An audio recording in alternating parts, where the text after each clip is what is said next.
بسم اللہ الرحمن الرحیم۔ آپ دیکھ رہے ہیں باغ جنت 1 اور آج ہم بات کریں گے اللہ تعالیٰ نے جو کتابیں اتاری، اللہ تعالیٰ کی کتابوں کا بیان ہوگا۔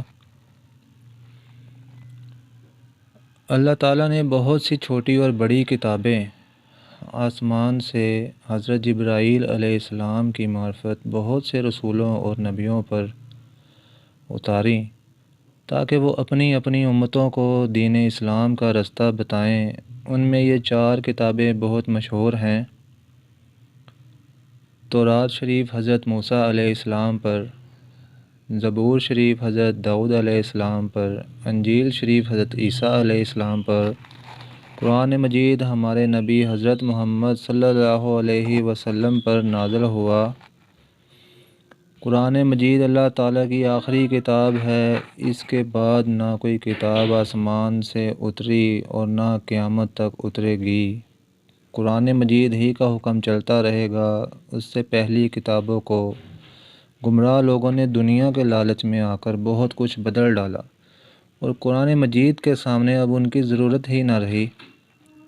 اسی لیے قرآن مجید کی حفاظت کا وعدہ اللہ تعالیٰ نے خود فرمایا ہے، اس کو کوئی نہیں بدل سکتا، اور اسی وعدے کے موافق اب تک موجود ہے اور قیامت تک موجود رہے گا۔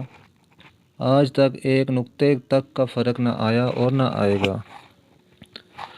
اللہ تعالیٰ نے اس کی حفاظت کا انتظام اس طرح کیا ہے کہ مسلمانوں کو اس کے زبانی یاد کرنے کا شوق عطا فرمایا ہے اور اس کا پڑھنا اور یاد کرنا آسان کر دیا ہے۔ اتنی بڑی کتاب اور 2-4 سال میں زبانی یاد ہو جاتی ہے۔ دنیا بھر میں اس قدر حافظ قرآن موجود رہتے ہیں کہ اگر خدا نہ کرے چھپے ہوئے قرآن تمام روئے زمین پر نہ رہیں تو اس طرح حافظوں کے ذریعے سے قرآن تیار ہو جائے گا۔ یہ وہ شان عظیم ہے کہ سوائے قرآن کے کسی اور مذہب کی کتاب کو حاصل نہیں۔ یہ قرآنی معجزہ ہے اور یہ بات بھی یاد رکھنے کی ہے کہ جس طرح قرآن کے نقطے تک میں فرق نہ آیا، اسی طرح اس کے معنوں میں بھی فرق نہیں آیا۔ جو معنی اور احکام اور جو مطلب پہلے عالموں نے سمجھے اور لکھے ہیں اسی طرح موجود ہیں۔ ان کو فقہ اور تفسیر اور حدیث کہتے ہیں اور ہزارہا متقی عالم ان کی حفاظت میں لگے رہے اور لگے رہتے ہیں۔ اب کوئی دنیا کے لالچ میں آ کر قرآن حدیث فقہ اور تفسیر کے نئے معنی اپنا مطلب بتانے کو بدل اور گڑھے، وہ بے دین اور گمراہ ہے، وہ خود ہی بدلا جائے گا، مٹ جائے گا انشاءاللہ۔ اللہ پاک ہمیں قرآن مجید پر عمل کی توفیق عطا فرمائے، آمین۔